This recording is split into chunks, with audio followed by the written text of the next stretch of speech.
the great devotees, they've created different paths that can be followed successfully.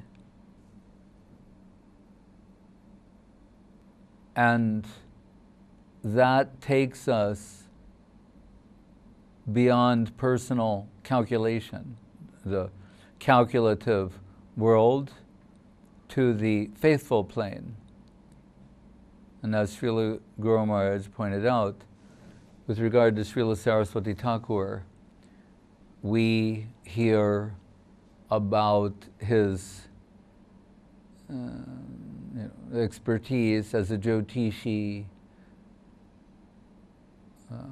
also mathematician, Surya Siddhanta, can make perfectly all astrological calculations. But he would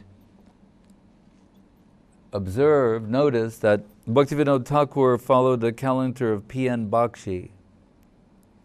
And sometimes there's a difference. So just for the sake of argument, we can say the calculation of Saraswati Thakur is perfect. We can easily assume that. But he finds, when he sees a difference, rather than asserting his own calculation, which he knows is perfect, he's deferring to the calendar followed by Bhaktivinoda Thakur out of deference to his guru.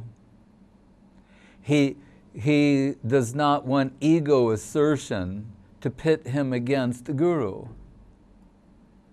So this is a higher truth. The devotional consideration is a higher truth than what we might calculate. Even in the beginning of Gita, we could say, Arjuna is making so many calculations based upon his own personal observations of things. But then the critical moment comes when he says, Sishas teham sarimam tvam prapana jivanamritam. Prapadya, sharanagati. He surrenders to Krishna. And this is the critical point there, and it's also the critical point in the lives of aspiring servitors. The transfer of autonomy, which makes Western people in particular nervous and full of anxiety, because they live in a world where Darwinian evolution rules, it's survival of the fittest.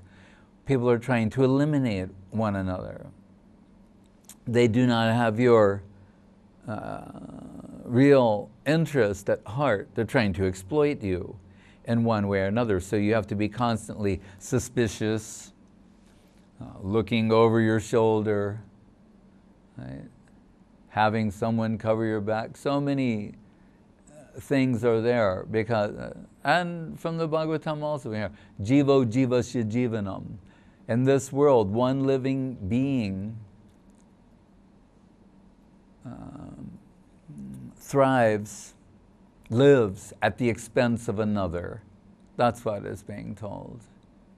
That's the rule here. So it's the world of exploitation. But to approach the world of the land of dedication, where one living being thrives by serving another, seva mayoyam loka, we'll have to reconsider, reconceptualize things. And here we find that curiosity, the desire to know, that knowledge, in the words of Guru Maharaj, knowledge is poison. Right? The plane we aspire to is jnana shunya bhakti. Right? So that Putana, by their thinking, we must be pious people, that when Putana fell, she didn't crush Krishna. She fell in the direction where he then softly landed on her breast. We must have done something right in the past. We're very fortunate people. To evolve to that level of internal sweetness is not an intellectual exercise, right? As given by Brahma, Jnane prayasamudapasana eva. Give up trying to know him. Right?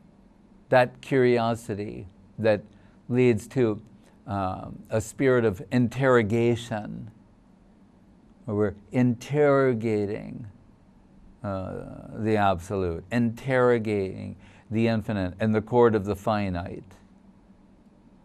How is this possible?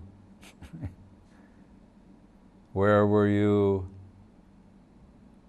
on the Brahmaratri